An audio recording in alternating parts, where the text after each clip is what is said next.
안교 교과방송에 참여하신 여러분들을 환영합니다. 이 시간 넷째 날 7월 12일 수요일입니다. 예수님의 사역의 하루 중에 예수님의 사역의 비밀 함께 살펴보겠습니다. 먼저 기도드리고 시작합니다. 저희들을 사랑하시는 아버지 하나님, 저희들에게 은혜를 허락하여 주셔서 매 순간마다 주님께서 역사하여 주심을 인해 감사를 드립니다. 하지만 저희들 온전히 주님을 쫓지 못하고 수많은 순간들 주님에게서 멀리 떨어지고 실패해버리고 어려워진 일들이 얼마나 많은지 주님 그런 저희들을 불쌍히 여겨주시고 새롭게 하여 주시며 온전히 주님의 거룩하신 은혜로 이끌어 주시옵소서. 사랑의 아버지 하나님, 주님께서는 이 세상에 계실 때에 많은 사람들에게 복음을 전하고 많은 사람들이 그러한 주님을 경험하고 만날 수 있게 해주시기 위하여 참 많은 방법들을 사용하셨습니다. 특별히 주님께서 예언하신 그 예언의 도표 속에 시간들을 맞추기 위해 얼마나 다양하게 역사하셨는지 말씀을 통하여 살펴볼 수 있도록 은혜로 허락하여 주셨습니다. 주님, 저희들 그 모습들을 함께 살펴볼 때에 주님께서 함께하여 주셔서 온전히 이해하고 깨달을 수 있도록 인도하여 주시며 주님께서 역사하여 주심으로 저희들의 마음속에 깊은 감화와 결심이 있게 하여 주시옵소서. 특별히 여러 가지 기도의 제목으로 주님 앞에 나와 있는 주님의 사랑하는 자녀들의 기도를 들어주시고 그들의 삶 속에 주님께서 역사하시는 그 놀라운 은혜들을 경험하고 느끼고 체험할 수 있도록 주여 함께하여 주시옵소서. 주님께서 언제나 저희들과 함께하심을 바라보고 믿으며 나아갈 수 있게 해주시옵기를 간절히 빌고 나오며 마치는 그 순간까지 오직 주님께서 저의 입술과 생각을 주장하심으로 주님의 말씀을 잘 드러낼 수 있도록 인도하여 주시옵기를 예수님의 이름으로 기도드립니다. 아멘. 이번 주 기억절 함께 살펴보겠습니다. 예수께서 이르시되 나를 따라오라. 내가 너희로 사람을 낚는 어부가 되게 하리라 하시니. 마가복음 1장 35절부터 39절의 말씀을 함께 살펴보겠습니다. 새벽 아직도 밝기 전에 예수께서 일어나 나아가 한적한 곳으로 가사 거기서 기도하시더니 시몬과 및 그와 함께 있는 자들이 예수의 뒤를 따라가 만나서 이르되 모든 사람이 주를 찾나이다. 이르시되 우리가 다른 가까운 마을들로 가자. 거기서도 전도하리니 내가 이를 위하여 왔노라 하시고 이에 온 갈릴리에 다니시며 그들의 여러 회당에서 전도하시고 또 귀신들을 내쫓으시더라. 이 구절에서 예수님께서 하신 일은 어떤 중요한 교훈들을 주고 있습니까? 예수님은 해 뜨기 전에 일어나 조용하고 한적한 곳으로 가셔서 기도하셨습니다. 마가복음 1장 35절은 기도가 예수님의 행동의 초점임을 강조하고 있죠. 문장의 다른 모든 동사 일어나 나가 가셨다 라는 완료를 의미하는 헬라어의 부정 과거 시제로 사용되었지만 기도하다 라는 동사는 미완료 시제로 여기서는 특별히 계속 진행 중인 과정을 표현하는 데 사용되었습니다. 예수님께서는 기도하고 계셨고 계속해서 기도하셨습니다. 본문은 또한 예수님께서 기도하러 가신 시간이 얼마나 이른 시간이었는지를 강조하면서 예수님이 홀로 기도하셨던 시간이 상당했음을 암시하고 있습니다. 복음서 전체를 통해서 우리는 기도의 사람 예수님을 만날 수 있습니다. 마태복음 14장 23절과 마가복음 6장 46절 또 요한복음 17장은 예수님께서 기도하시는 모습을 자세히 기록하고 있습니다. 이는 예수님의 능력 있는 사역의 핵심 비밀이 무엇인지를 짐작하게 합니다. 누가복음 6장 12절 말씀 함께 살펴볼까요? 이때에 예수께서 기도하시러 산으로 가사 밤이 새도록 하나님께 기도하시고, 이 구절은 예수님의 기도 생활에 대해 무엇을 가르쳐 주고 있습니까? 많은 그리스도인들이 시간을 정하여 기도합니다. 이 관행은 훌륭하고 옳은 일이지만 거의 기계적이고 일상적인 것이 될 수도 있고 형식적인 것이 될 수 있습니다. 그런 정형화된 틀을 바꾸는 방법은 기도 시간을 변경하거나 때때로 평소보다 더 오래 기도하는 것입니다. 절대 변하지 않는 어떤 틀을 반복하며 그것에 자신을 가두는 것이 핵심이 아니죠. 베드로와 그의 동료들은 예수님의 기도처에 동행하지는 않았습니다. 하지만 그들이 예수님을 찾을 수 있었던 것으로 보아 그들은 그곳을 알고 있었을 것이라는 겁니다. 예수님께서는 우리에게 너희는 따로 한적한 곳에 오라고 분부하십니다. 예수님의 말씀에 유의한다면 우리는 더욱 강하고 더욱 유용하게 될 것입니다. 제자들은 예수님을 찾아서 그에게 모든 것을 낱낱이 고하였고요. 예수님께서는 그들에게 용기와 교훈을 주셨습니다. 오늘날 우리가 시간을 내어 예수께 나아가 그에게 우리의 필요를 고한다면 우리는 실망당하지 않을 것입니다. 그분은 우리 오른편에 계셔서 우리를 도와주시고자 하십니다. 우리에게는 더욱 단순함과 우리 구주께 대한 신뢰와 확신이 더욱 필요합니다. 그 이름이 전능하신 하나님이라 영존하시는 아버지라 평강의 왕이라 불리워지고 있으며 그 어깨에는 정사를 메었다고 기록된 그분은 훌륭한 모사이십니다. 우리는 그분의 지혜를 구하라는 초청을 받고 있죠. 그분은 모든 사람에게 후히 주시고 꾸짖지 아니하십니다. 예수님께서는 세상에 계실 때에 그분의 제자들에게 어떻게 기도할 것을 가르쳐 주셨을까요? 그분은 저희의 매일의 필요를 하나님께 아뢰고 저희의 모든 염려를 그분에게 맡겨버리라고 하셨습니다. 그리고 그 제자들의 기도를 들어주시겠다고 하신 그분의 보증은 또한 우리에게 대한 보증도 되고 있습니다. 예수님 자신도 사람들 사이에 거하실 때에 자주 기도하셨습니다. 우리 구주께서는 그분의 의무와 실현을 위하여 굳세게 나아갈 수 있도록 그분의 아버지께 새로운 능력의 공급을 구한 탄원자와 간구자가 되신 사실은 그분 역시 우리와 같이 궁핍하고 연약하였던 것을 증거하는 것이지요. 그분은 범사에 우리의 모본이십니다.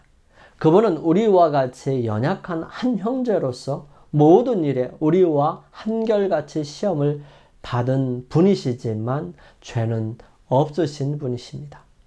그분의 품성이 악을 물리치셨습니다. 그분은 죄악 세상에서 심령의 투쟁과 고민을 당하였지요. 그분의 신성은 그분에게 기도가 필요하게 하고 기도가 특권이 되게 하였던 것입니다. 그분은 당신의 아버지와 교통하는 가운데서 위안과 기쁨을 얻었습니다.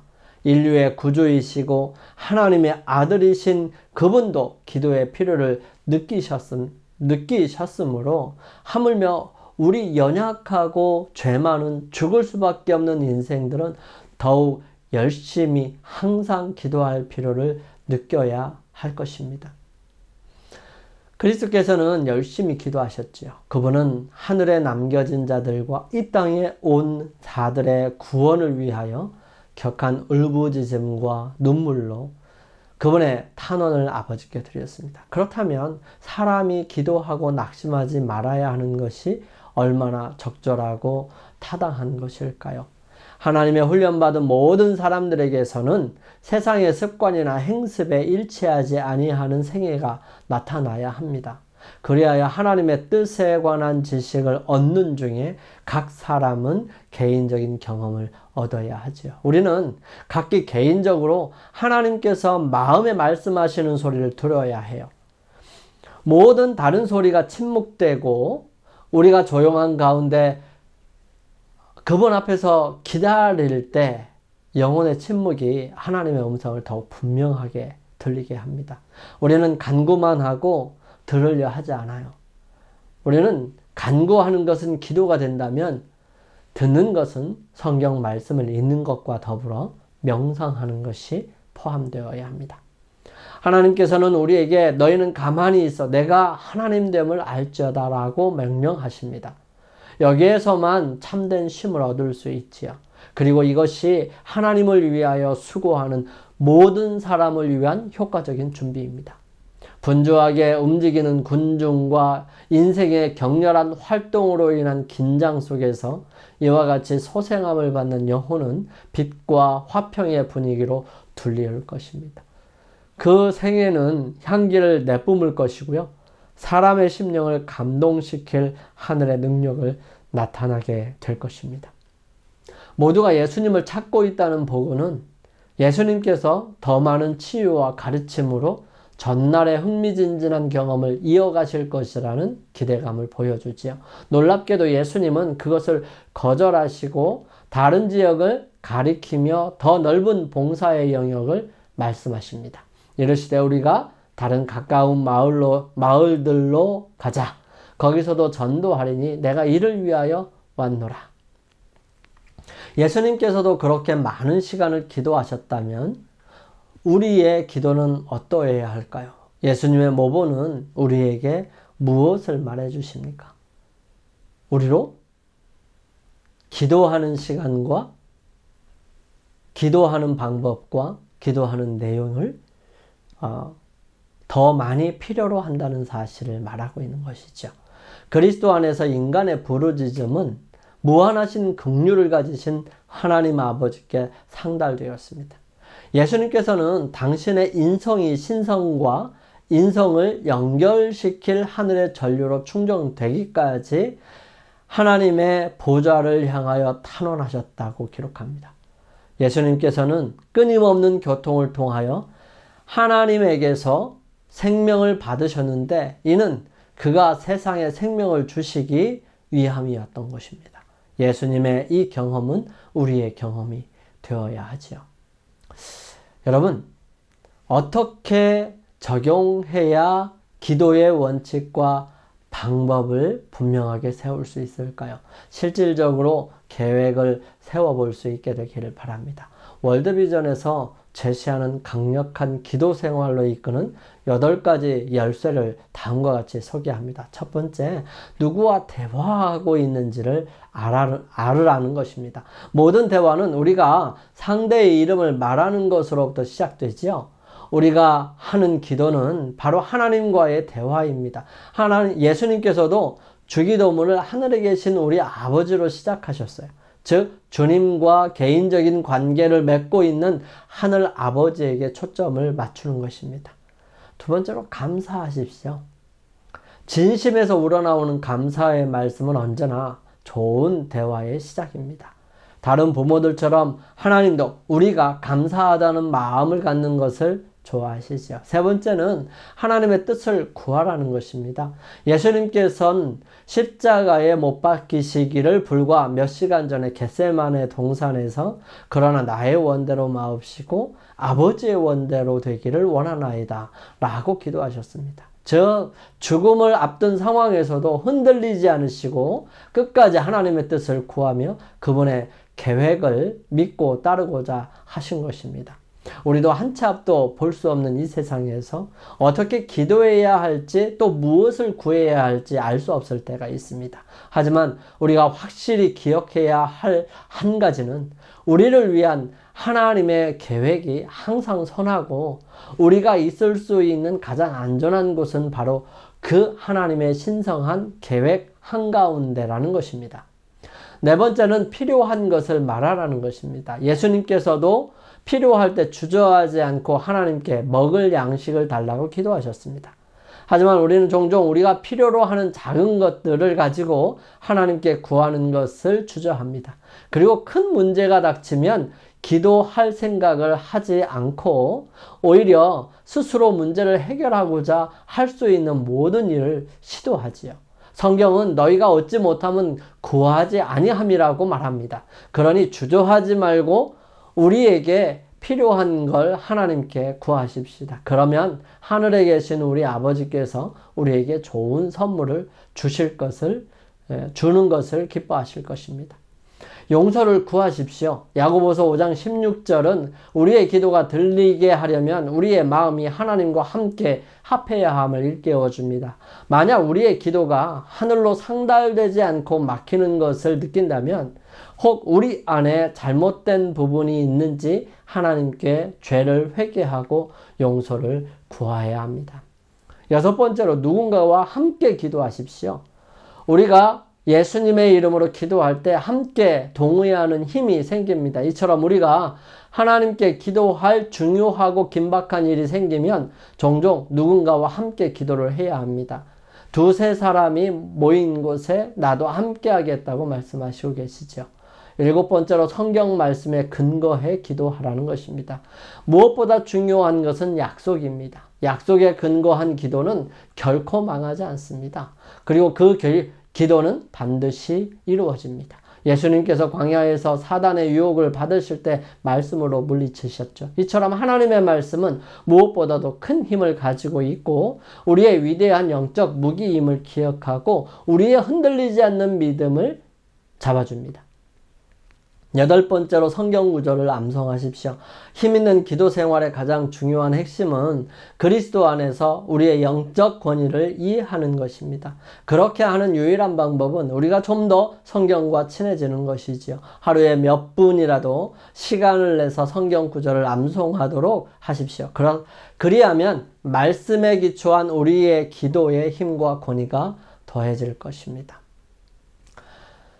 예수님이 능력 있는 사역을 수행할 수 있었던 중요한 비결은 바로 이 기도에 있었습니다. 그분의 기도는 지속적이지만 기계적이거나 정형화되지 않은 살아있는 기도였던 것입니다. 만일 이 시대를 위한 엄숙한 경고의 음성을 높이는 자들이 하나님께 대한 그들의 책임을 깨닫게 된다면 그들은 열렬한 기도의 필요를 알게 될 것이다. 그들의 집으로 돌아갔을 때 우리의 모본 되시는 그리스도께서는 감난산으로 가셔서 그곳 그늘진 나무들 사이에서 온 밤을 기도로 보내곤 하셨다. 그 자신에게 죄의 얼룩이 없었던 축복의 보고 폭풍이 부는 바다 위에서 공포에 질린 제자들에게 하늘의 축복으로 밤 사경에 음성을 들려주시고 말씀으로 죽은 자들을 무덤에서 불러내신 그러한 분의 심한 통곡과 눈물로 간구하시는 분이 바로 그분이셨다. 그분은 자기 자신을 위해서만이 아니고 그분께서 구원하러 오신 자들을 위해 기도하셨다. 그분은 탄원자가 되어 당신의 아버지의 손에서 새로운 능력의 공급을 구하고 인류의 대리인으로서 새롭게 되어 활기를 얻어서 나오셨을 때 자기 자신을 고통 중에 있는 인간과 동일시하셨고 기도의 필요에 대한 하나의 모본을 그들에게 보이셨다. 영감의 교훈입니다. 위대하신 모본을 따라야. 구주께서 신적 능력을 소유하셨음에도 불구하고 기도의 필요를 느끼셨다면 연약하고 죽을 수밖에 없는 죄인인 우리는 얼마나 더 열렬하고 끊임없이 기도의 필요를 절실히 느껴야 할 것인가. 그분은 금식하셨고 하나님께 자신을 의탁하며 열렬한 기도와 아버지의 뜻에 온전히 굴복함으로 승리자가 되셨다. 마지막 시대의 진리를 믿노라고 하는 사람들은 그리스도인이라 하는 어떤 다른 사람들보다 기도의 위대한 모본을 따라야 한다. 교회 증언 2권 202페이지에 있는 말씀이에요. 우리 함께 기도드리겠습니다. 사랑의 아버지 하나님, 어떻게 봉사하고 기도해야 하는지 귀한 모본을 알려주셔서 감사합니다. 많은 일을 계획하고 바라면서도 기도가 부족하였다면 더 기도할 수 있게 도와주옵소서. 기도하면서도 무력하다면 일어나 주님처럼 섬기며 일할 수 있게 인도하여 주옵소서. 저희들을 사랑하시는 예수님의 이름으로 감사하며 기도드립니다. 아멘. 오늘 하루를 주님 안에서 승리하시기 위하여 우리 각자 개인적으로 주님께 나아가는 시간을 갖습니다. 저는 내일 아침 이 시간 다시 찾아뵙겠습니다. 감사합니다.